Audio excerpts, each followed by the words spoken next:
I clearly remember that fateful day during my senior year when I stood at the front of my high school class, my hands slightly trembling as I clutched the edges of my presentation board. I was ready to share my dream, becoming a successful musician. The room was filled with my peers, and at the back, leaning against his desk with a smirk, was Mr. Jenkins, our music teacher. As I passionately spoke about my aspirations and the steps I planned to take in the music industry, Mr. Jenkins let out a loud, dismissive chuckle.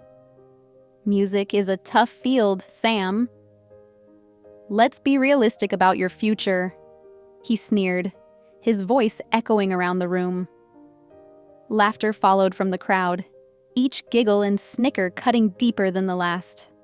But rather than crush my spirit, their scorn ignited a fierce determination in me. I vowed silently, then and there, to prove him wrong, to show them all that my dreams were not only realistic but achievable. Fueled by Mr. Jenkins's derision and the mockery of my classmates, I dove headfirst into the world of music right after graduation. I worked odd jobs to fund my lessons and studio time, sacrificing social outings and leisure to refine my skills. Every strum of my guitar and every lyric I wrote was infused with the memory of that day in class. I attended local open mics, small gigs at coffee shops, and anywhere else that would give me a platform. I recorded dozens of songs, sent countless emails to producers, and faced rejection after rejection. But with each setback, my resolve only strengthened. I knew success wouldn't come easily, but I was prepared to grind for as long as it took. Each night, as I lay awake going over tunes and lyrics in my mind, I imagined the look on Mr. Jenkins's face when he would hear my name on the radio, his disbelief that the student he once ridiculed had made it. The years passed, each one a testament to my unwavering dedication. I learned quickly that the music industry was indeed brutal, just as Mr. Jenkins had warned. Yet, it was also filled with unexpected opportunities for those persistent enough to seek them out. My big break came unexpectedly at a charity event where a well-known producer happened to be in attendance. I was performing a set of my original songs, pouring every ounce of my emotion and years of hidden frustrations into the performance. The producer approached me afterward, impressed by my raw energy and unique sound. He offered me a trial session in a professional studio, and from there, things started to shift rapidly. We worked together on an EP that blended my life stories with melodic rhythms and deep bass that resonated with a wider audience. The EP caught the attention of several radio stations, and soon, my songs were on regular rotation. I started receiving invites to larger venues, collaborations with other artists, and even talks of a national tour. With every achievement, I remembered that classroom and the faces filled with doubt. I often wondered if Mr. Jenkins was out there listening, recognizing the voice of the student he once mocked. As my popularity grew, I started engaging more with my fans. To my surprise, many of them were young, aspiring musicians who looked up to me as an inspiration. They would send messages about how my music encouraged them to pursue their dreams despite the odds. At a meet and greet, a pair of siblings approached me with bright smiles.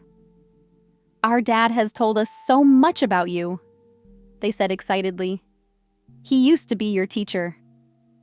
Shocked, I asked for their father's name, and the realization hit me like a wave when they said, "Mr. Jenkins."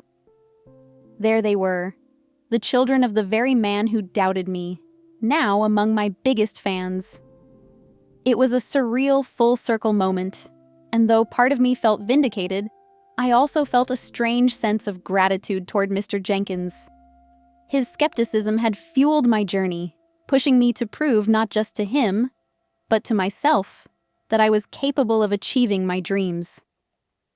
As my career progressed, each milestone felt like a vindication of those early days filled with doubts and dismissals. My music began to chart not only locally, but also internationally, and with each new territory my songs reached, my sense of achievement grew exponentially. I was invited to major music awards, interviewed by top music magazines, and my social media profiles buzzed with discussions from fans and critics alike. The pinnacle came when I was nominated for my first International Music Award, a moment that felt like a direct challenge to every sneer and snub from my past. During this whirlwind of success, I often reflected on the irony of how Mr. Jenkins's dismissal had inadvertently set me on a path to prove him wrong. It wasn't just about making music anymore. It was about making a statement. I was determined to use my platform to inspire others who might have faced similar discouragement. I launched a foundation aimed at supporting aspiring musicians, providing scholarships and funding for music education. My past, once a source of pain, had transformed into a tool for empowerment and change. One evening, after a particularly successful concert, I decided to visit my old high school. The halls were quiet, and as I passed the music room, I noticed Mr. Jenkins tidying up. I knocked gently on the open door, and he looked up, startled. Recognition flickered across his face, followed by a mixture of surprise and something that looked like regret. We talked for the first time in years, and he admitted that he had been following my career with a mix of awe and pride. He apologized for his harshness years ago, explaining that it was a misguided attempt to temper my expectations, fearing the industry would eat me alive. I accepted his apology, realizing that without his challenge, I might not have pushed myself so hard. Leaving the school that night, I felt a profound peace. I had come full circle, achieving not only the success I dreamed of, but also reconciliation with the past that once haunted me. As I drove away, I thought about those kids, Mr. Jenkins's children, and smiled at the thought of signing their posters earlier that day. Their admiration was perhaps the sweetest reward, a sign that sometimes those who doubt us can become our unwitting allies in the journey to greatness. The momentum of my career continued to build, and with each new project, I pushed the boundaries of my music and personal growth. I collaborated with other top artists, experimenting with genres and styles that broaden my artistic horizon and appeal. The release of my second album was met with critical acclaim and commercial success, reinforcing my position in the industry. I was not just a one-hit wonder, but a serious artist shaping the soundscape of contemporary music. Despite the accolades, I never forgot the core reason behind my pursuit of music: connecting with people and making a difference. I increased my involvement with my foundation, organizing workshops and mentorship programs that reached out to underserved communities. I wanted to give back, to offer opportunities that I had fought so hard to seize for myself. However, with greater visibility came new challenges. The scrutiny was intense, and every decision, every lyric was analyzed and sometimes criticized. I learned that being in the public eye meant dealing with both adoration and criticism. I faced online trolls and negative press, which sometimes took a toll on my mental health. But remembering my journey and the obstacles I'd already overcome, I found strength in the positive impact my work had on others. I focused on the messages from fans who found solace and inspiration in my songs, which fueled me to keep moving forward. It was during one of my tours that I encountered a situation that tested my resolve further.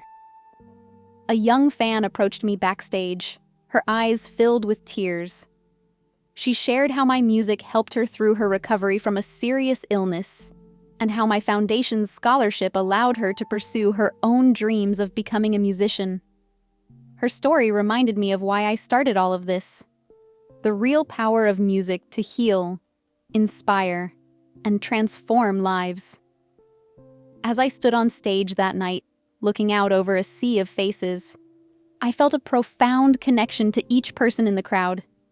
Each had their own story, their own battles, and yet here we were, united by the universal language of music. It was a powerful reminder of my mission, not just to create hits, but to create hope.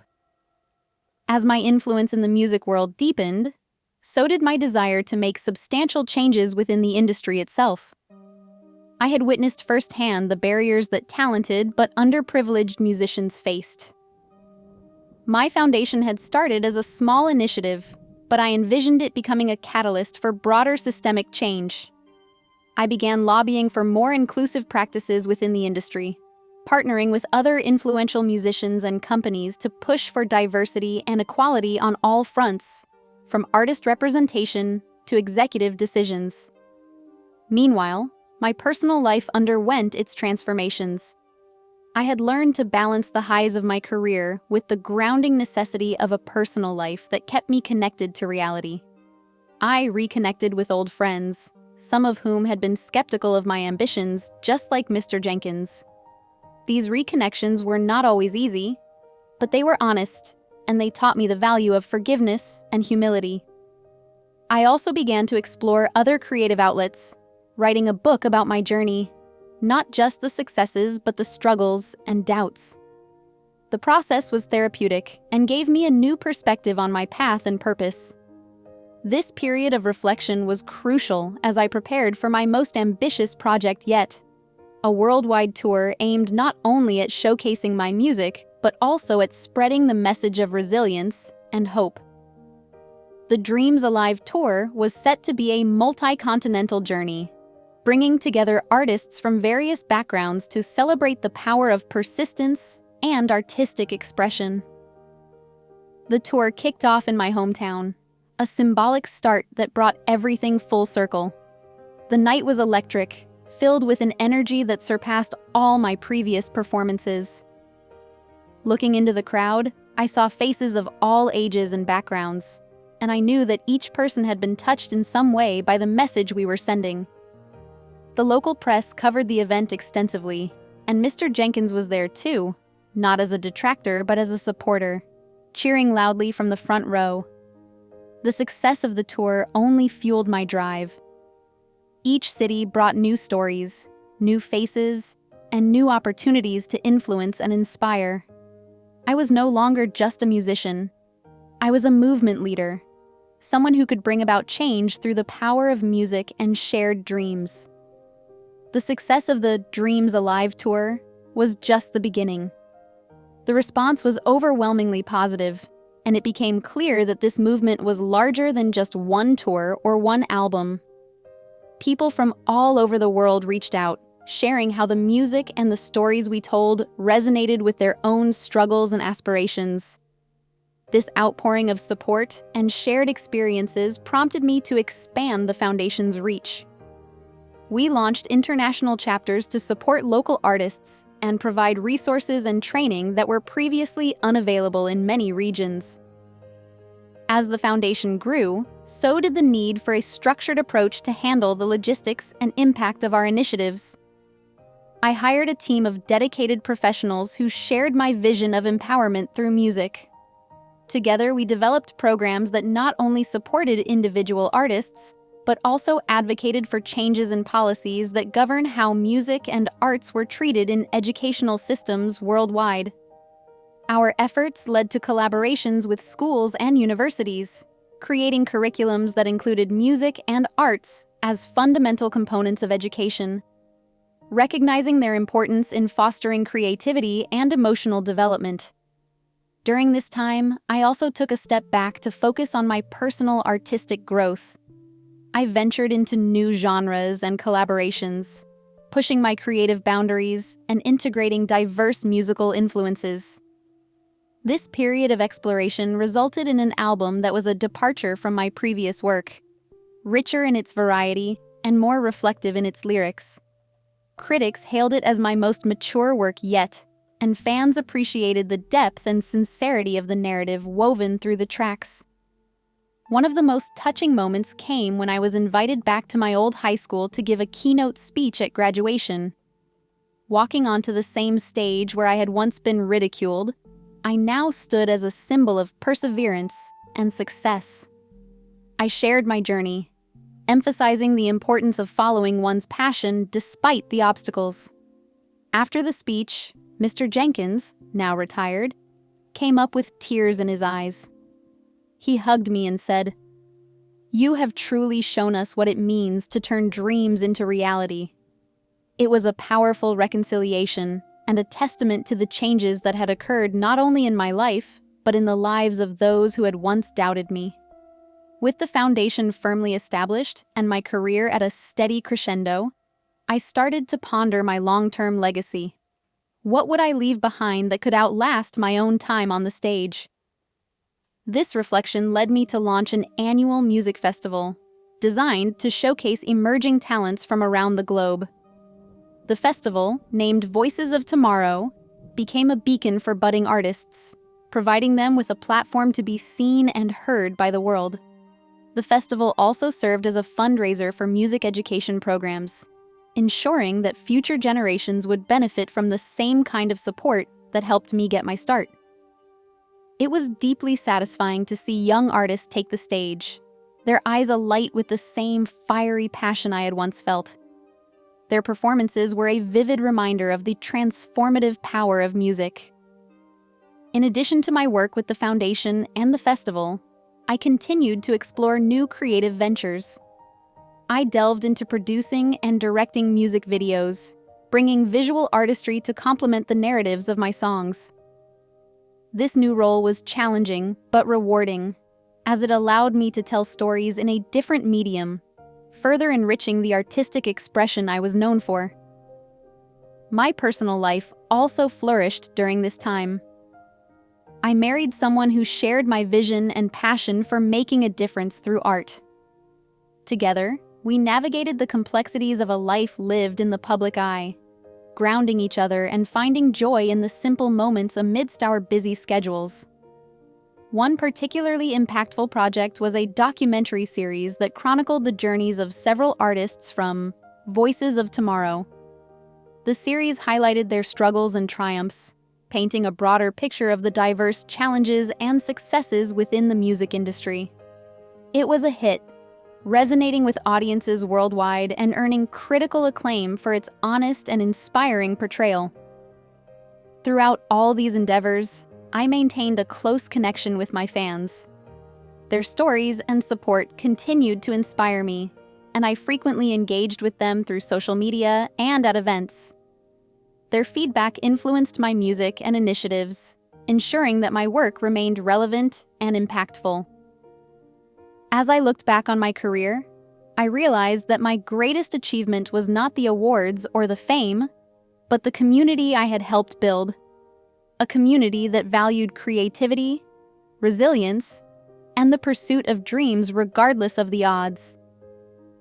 Years into my career, I found myself at a crossroads, reflecting on the impact of my work and the direction I wanted to take moving forward.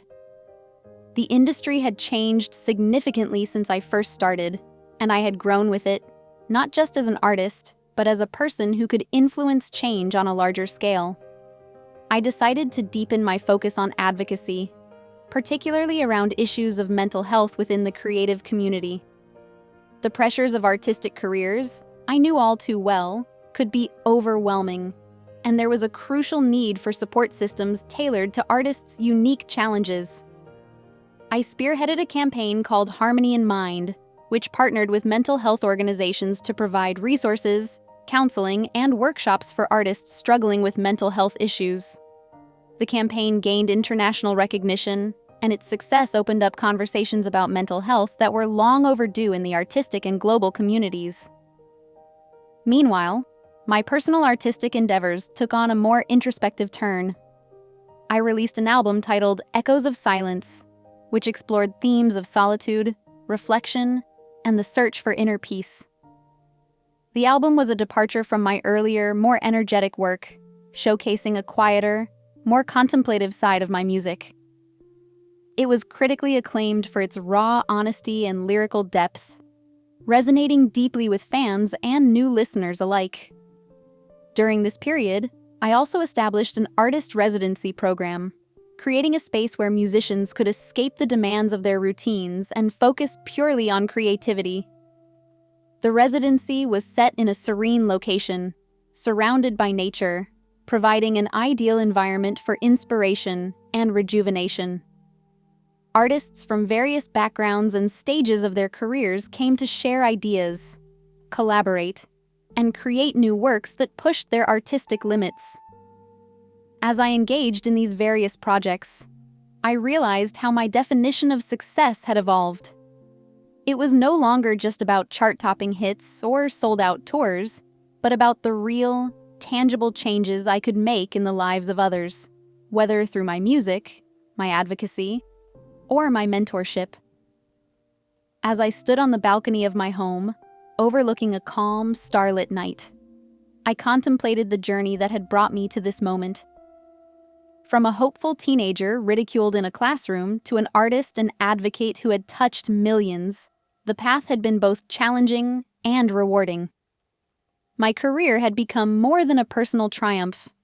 It had transformed into a platform for change and a source of inspiration for countless individuals.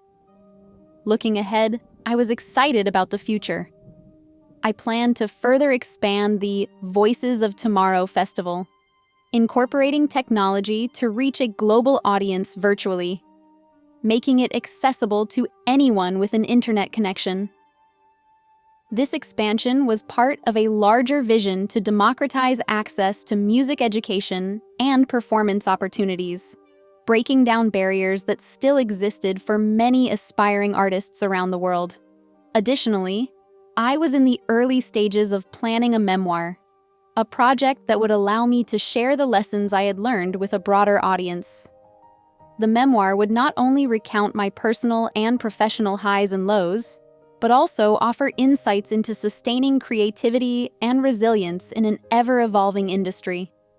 I was also exploring opportunities to collaborate with emerging technologies, particularly how artificial intelligence could be used to enhance musical creativity and personalization.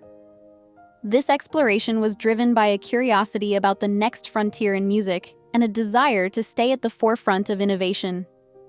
As I reflected on all these plans, I felt a deep sense of gratitude for every experience that had shaped my career. The doubts and challenges had molded me just as much as the accolades and achievements. I was particularly thankful for the people who had supported me along the way, from family and friends to fans and collaborators. In the quiet of the night, I realized that my most profound legacy would be inspiring others to pursue their dreams with the same tenacity and passion that I had. The future was filled with endless possibilities, and I was ready to continue making a difference. One note, one word, one dream at a time.